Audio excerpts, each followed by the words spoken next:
เก็บยังเฮ้ยโอ้ยเก็บผักหอมป้อมไปกินกับพันซีนพ่อแม่พี่น้องไปกินการพ่อแล้วเนาะบ่หลับกินแล้วเบิดก็แล้วแต่แล้วเนาะหัวหน้าเก็บเอง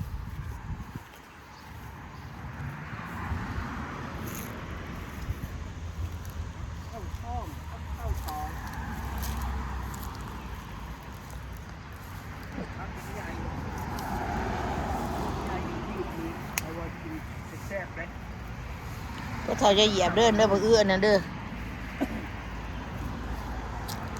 อันนี้บ่อาหารมันบ่งามปานใดเอาอยู่นอกครัวบุกไปมันต้องสลาเอาบุกไป เอ้ยเหยียบไปเลยทำไปเบิดโอ้ยน้ำเบิดเด้อพ่อเฒ่าพักขะแยง จัดการมัน นี่ไม่มีน้ำเลย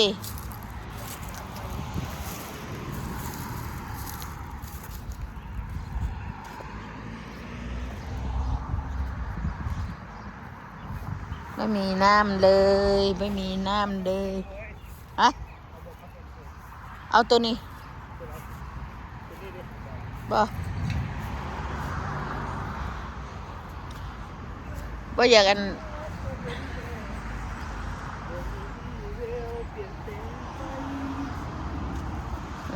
มีแต่ มีแต่ทางที่ไหนนะพ่อแม่พี่น้องเอ้ย เก็บผักหอมเสริม ตะคมซึม บ่ลายก็ได้ดอก เราก็ได้กินนี่แหละคือมันสิได้ตัดอีกแล้วว่ะ ตัดมันปรุงใหม่เลยพ่อแม่พี่น้องปรุงใหม่มันอ่อน ดกเอาแน่ยาอันต้นอันนั้นน่ะปุ๊บต้นนั้นก็ยาวแล้วปุ๊บจุกกันยาวท่านเฮ็ดข้างมักทั่วเฮ็ดข้างมักทั่วอยู่ไปออกนอกผักอีตู่ก็ท่านขยาย ได้ผักชีจะมีละ บ่ปลามันนั่นสุดต้นปลา บ้ามันสิมาเป็นดอกอยู่นี่บ่ได้ตัวนี้มันหลายผักชีนะ พักนี้พ่อแม่พี่น้องเคยกินบ่แต่ว่ามาปลูก ตังชาย มันบ่แม่นเลย ผักอีสังโอ้โหไป เอาไปกินเบิ่งจะยอดก่อน โอ้ยมันบ่แซ่บดอก เอา ปะ มา ตา ไปเรียนโพอินว่างนั้นเด้เอา ดก คน ถิ่ม พ ได้ ม่า หมด เอามาปลูก คิ้ว มันคิวๆเด้พ่อแม่พี่น้อง คิ้ว แซ่บอยู่นะคือในพักของต้มเฮียบนเลยเกิดบนนั้น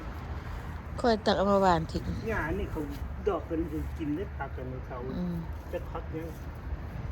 กินกระยาเขาเขาบ่กิน ร้านนี้มันเสียเป็นมันเสียเขาไปกิน นี่ผักข้าวทอง ถ้าข้าวทองนี่งามปานอย่างพ่อแม่พี่น้องบ่ได้ล้างหญ้าขี้ดิน เด็ดเอาช่องซ้ำใบสักถึงช่องใบสักถึงเด้อ เอาไว้กับยอดบ่ เพราะว่าบ่อยากกัน บ่ได้หดน้ำมันก็เหี่ยวเลย เด็ดเอาช่องใบ ทุกคนเว้ยมาถนอมบ่เป็นง่ายพ่อแม่พี่น้อง แล้วนี่มันเกิดด่าได้พี่น้องเกิดด่ากูหมู่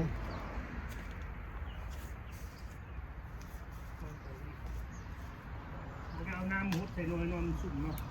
โอ้ยอย่าเป็นบ้าน้ำมันเถอะ ยามมันเนาะ เปลืองน้ำข่อยเฮ้ยขนาดไม่ใช่ปลาถือ พ่อน่ะเอาหลายเอาพอได้กินอยู่หมดกันเลยผักหอมซีผักอันนี้ข้าวทองพ่อแม่พี่น้อง ไปบ่ไปพุ่นบ่เอ้าเนี่ยมันได้หน่อยเดียวนึงนะติดตามเด้อพี่น้องบ่ชวนเขาดอยสิมีอิหยังต่อ พ่อแม่พี่น้องอันยอดมอนเอาไปต้มใส่ไก่แซ่บพ่อแม่พี่น้อง เจ้าบ่ตัดมันสิใหญ่ได้นี่มันสิ ตัดอยู่ บางต้นบักทั่วบักทาน นั้นดิ ข่อย เอาทุกซับสายเนี่ย เอาน้ำร้อนมาลวกมันยามันย้อนไปเฮ็ดมัน มันน้อย ยามัน ความจัดการมัน โอ้ยมันอ่อนนั่นคือเก่าบ่ได้เท่า ทำไมล่ะ สิได้กินหมากลายอยู่บ่นี่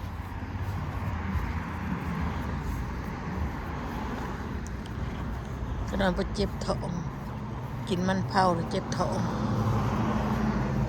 อันนี้ก็กระโดดเทคแค่ได้ดินรวงอยู่กระโดดเทคแค่ปลูกนั่นปลูกนี่กินเอาผักกาดเนาะ กินได้เอาไปแกง พ่อแม่พี่น้อง บ่เขาบ่กิน แกงใส่กระดูก เขาเจ้าว่ามันดีเมนูอ่อนน้ำนมหลายไทยมุงเขาเจ้ากินเด้แกงใส่กระดูกใส่ไก่ ซับเนี่ยมันจะ โอ้ยสับจนมัน ขาดเลยได้หักมันบ่หักมันบ่ขาดคือซับไม่ เอาสิเก็บเอาหยัง เอาบ่มากกระเทียมกินดอก บ่กิน บอกไปลองดูก่อน บ่ลองเอาอยากไปยังมา ถ่ายที่ให้น้องเบิ่งเนี่ยเด้ออากาศทำไมพี่น้องต้นนี้เป็นโบราณเด้อมัก4ปีนี่แต่ มัน เป็ จะ น ป่วย อ บ่ งนี้เนาะ บ่ทุกต้นมันก็บ่มี แต่ เด้ ว่ามากสีใหญ่เลยเพราะว่ามันห่าง ใช่ นี่เด้เห็นบ่มากมันสีใหญ่เลยปีนี้ ใหญ่กับบ่ทันคนดอกจักนั้นออกนี่หน่วยใหญ่นะพี่น้องพีดอะดิปีกายเนี่ยจนว่าเสียขี้ดินกองอยู่ขี้ดินพี่กินบ่เบิด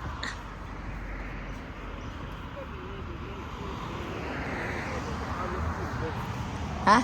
ต้นมันก็ตัวเขาเอามาจากน้ำมันมาใบที่ขี้กันเลย ร้ายชุชนนั่นเด้แบบเดียวก็อยู่ชนน่ะชนนั่นน่ะ แม่เนี่ย อันที่มันเป็นเครืออัน แต่ว่าบ่คือบ่ของไอ้มาก บ่ ของแม่เนี่ย ตัวนี้มันอ่อนตัวนั้นมันแข็งปีนี้บ่มีหลายนะแต่ว่าสิกินบ่เบิดคือเก่าแล้วมันหลายกวางนี่โอ้ยมันขนาดได้กวางมันมากินใบอันนี้ก็บ่ผิดค่อยเนี่ย เป็นได้เฮ็ดใหม่เลย มากินแน่นยอดมานี่เห็นบ่กวางในกัดนี่นะมันเดียบไปแถวกระบาลคนนี้นะทางมันย่างบ่มีหลายมันฮักก็เป็นปีนี้นี่นะถ้าจริงแล้วมันสิเป็นหลายอยู่แล้วมันปีนี้จะเป็นบ่อยากจับหลายหมักใหม่บ่จับทุกต้นนั่นแหละบ่ค่อยมีหมักใหม่บ่หลายแต่ว่าดีต้นใหญ่กว่าต้นนั้นนี่บ่จักเออ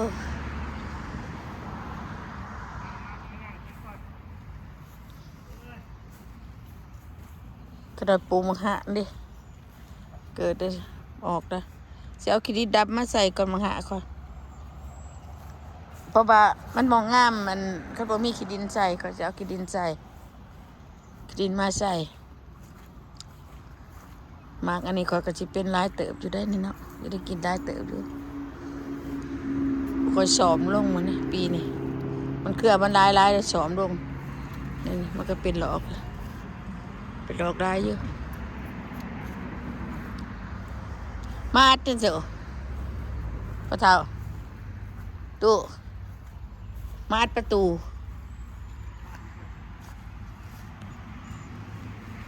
เจ็บแขนพี่น้องเลย เป็นยาดีพิเศษเด้อทุกคนแม่พี่น้องยังมีคนเบิ่งลูก จักยังอีกอย่างแค่ข้าวห่อกันยัง เกลือข้าวห่อพ่อแม่พี่น้อง ตากไปโอ้ยเจ็บแขน อยู่น้ำได้ กิยา คือนี่แหละเกลือข้าวห่อ เป็นเบาหวานอย่าถิ่มเพื่อข้าวห่อ ขาน้อยบ่ได้ไปห้องหมอนี่8-9 เดือนนะบ่ได้ไปพ่อแม่พี่น้องกินตัวนี้มันโอเค ทุกสิ่งทุกอย่างดีเป็นน้ำขิงคือขาน้อยเว้าแหละสกัดเอาแต่น้ำมันกับ โอ้เป็นยังเจ็บแขนแห้งเหมือนนี่วะ รวมกัน ปวดเด้ เป็น อ แห้งวะ ไปหากินยาก่อน ไปหาเลาะสวนเก็บผักเก็บหญ้า ไปหา กินพ่อแม่พี่น้อง